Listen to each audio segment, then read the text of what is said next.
The Southern DHB CEO is Chris Fleming. Our producer Bridget Burke spoke to him a short time ago and asked him about the backlog of 569 urology patients and why it had taken so long for the relevant paperwork to be filed to enable Mr Hoffman to claim for ACC support. Look, I followed up on the concerns raised, and I have spoken to the clinicians involved. One of the clinicians apologises. He received a request at the same time for information from the Health and Disability Commissioner and unfortunately confused the request as the same thing, so responded to one and not the other. That clinician has now written the response to ACC and it will be sent this week.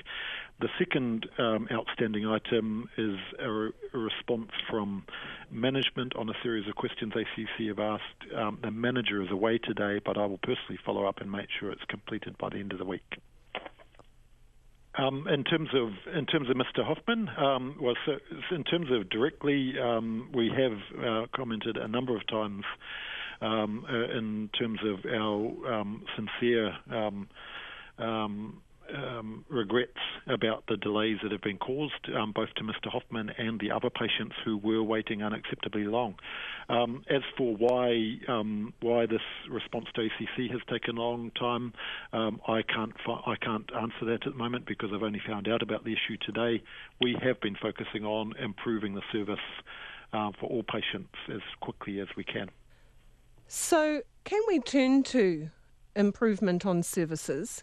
Could Sure. you please confirm for me the number of patients that we would refer to, I guess, as a backlog? So let's just talk specifically about the total number of patients for urology who are waiting outside ministry guidelines. Outside Ministry of Health guidelines is 569. Can you even cope with that? Indeed we can.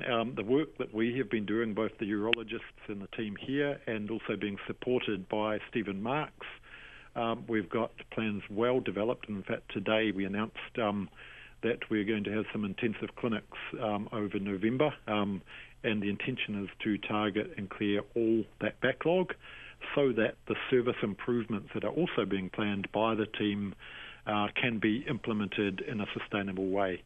Very difficult to bring about service change when our health professionals are consistently under the pressure of the backlogged volume. So that's why we want to clear the backlog to make it sustainable. With regard to the current backlog, how many other possible Mr Hoffmans are out there?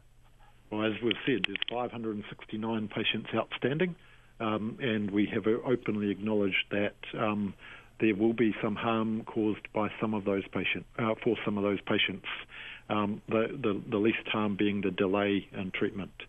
The truth is you don't know, do you? You don't know the ramifications of these wait times on people's health and well-being. I wouldn't want to speculate on it, no, absolutely. But what I am acknowledging is that the delay in itself creates the risk of further harm.